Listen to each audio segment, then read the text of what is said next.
बॉलीवुड की गलियारों में कई ऐसी कहानियां दफन हैं जो कभी बड़े पर्दे तक पहुंच ही नहीं पाई। आज हम आपको एक ऐसी ही कहानी सुनाएंगे जिसे शहंशाह और डिस्को डांसर की सबसे बड़ी फिल्म माना जा रहा था। सोचिए, 80 के दशक का वो दौर जब एक तरफ अमिताभ बच्चन का निर्विवाद साम्राज्य था और दूसरी तरफ मिथुन चक्रवर्ती की लहर पूरे देश में सुनामी बनकर उभरी थी। इन दोनों महानायकों को एक साथ लाना किसी भी फिल्म निर्माता के लिए एक सपने जैसा था। निर्देशक प्रकाश मेहरा ने इसी सपने को सच करने के लिए साधु संत नाम का प्रोजेक्ट शुरू किया था। लेकिन किसे पता था कि केवल 3 रील की शूटिंग के बाद ये फिल्म इतिहास के अंधेरे में कहीं खो जाएगी। उस दौर में अमिताभ बच्चन के करियर को नई ऊंचाइयों पर ले जाने वाले 2 ही दिग्गज थे, प्रकाश मेहरा और मनमोहन देसाई। इन दोनों के बीच एक जबरदस्त कोल्ड वॉर चल रहा था। जब मनमोहन देसाई ने गंगा जमुना सरस्वती में अमिताभ और मिथुन को कास्ट किया तो प्रकाश मेहरा को ये अपनी साख की लड़ाई लगी। मेहरा पहले से ही विनोद खन्ना को लेकर एक कहानी बुन रहे थे, लेकिन जब विनोद खन्ना ओशो की शरण में चले गए तो मेहरा ने अपनी स्क्रिप्ट में बदलाव किया और मिथुन चक्रवर्ती को साइन कर लिया। उनका मानना था कि अगर अमिताभ के गंभीर अभिनय और मिथुन के डांसिंग एक्शन का मेल हो जाए तो बॉक्स ऑफिस पर तहलका मच जाएगा। साधु संत नाम भले ही सीधा साधा लगे, लेकिन ये एक खालिस मसाला एंटरटेनर फिल्म थी। इसकी कहानी धर्म की आड़ में पल रहे अपराध और 2 नायकों द्वारा उस तंत्र को ध्वस्त करने के बारे में थी। स्टार कास्ट की बात करें तो इसमें अमिताभ बच्चन के साथ हेमा मालिनी और मिथुन चक्रवर्ती के साथ अमृता सिंह को रखा गया था। विलेन की भूमिका के लिए अमरीश पुरी, सुरेश ओबेरॉय जैसे मंजे हुए कलाकारों को लिया गया था।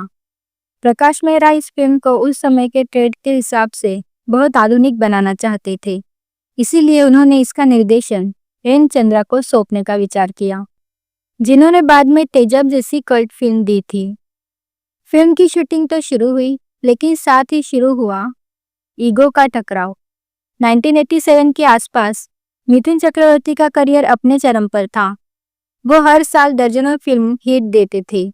जब स्क्रिप्ट पर काम आगे बढ़ा तो मिथुन को यह महसूस होने लगा कि फिल्म का पूरा फोकस अमिताभ बच्चन के किरदार रवि सिंह पर है। मिथुन का तर्क था कि वो उस समय के सबसे व्यस्त और बिकने वाले सितारे हैं, इसीलिए उन्हें केवल एक सपोर्टिंग एक्टर के तौर पर इस्तेमाल नहीं किया जा सकता। दूसरी तरफ प्रकाश मेहरा का साफ कहना था कि उनके प्रोडक्शन में अमिताभ बच्चन ही हमेशा नंबर 1 रहेंगे।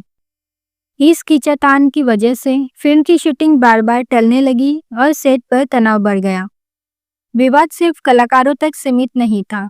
उस समय अमिताभ बच्चन राजनीति में सक्रिय थे और बोफोर्स जैसे विवादों के कारण उनकी फिल्मों पर असर पड़ने लगा था। इसी बीच मनमोहन देसाई की film Ganga Jamuna Saraswati box office पर बुरी तरह नाकाम हो गई। इस फिल्म की नाकामी ने प्रकाश मेहरा को डरा दिया। उन्हें लगा कि अगर अमिताभ और मिथुन की जोड़ी को जनता ने वहां नकार दिया है तो साधु संत पर करोड़ों लगाना जोखिम भरा हो सकता है।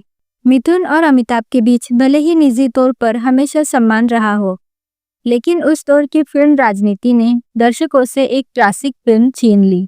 अंततः आपसी मतभेदों और डिस्ट्रीब्यूटर्स के कम उत्साह के कारण प्रकाश मेहरा ने इस फिल्म को बंद करने का कड़वा फैसला लिया। बाद में इसी कहानी के कुछ हिस्सों को तोड़ मोड़ कर फिल्म जादूगर बनाई गई, जो खुद भी असफल रही। आज भी जब साधु संत का वो पोस्टर सामने आता है जिसमें अमिताभ और मिथुन साथ खड़े हैं, तो फैंस के मन में एक ही सवाल उठता है, काश ये फिल्म पूरी हुई होती। हालांकि इसके बाद मिथुन और अमिताभ अग्निपथ में साथ नजर आए, लेकिन प्रकाश मेहरा की भव्यता और साधु संत का वो अनोखा तालमेल हमें कभी देखने को नहीं मिला।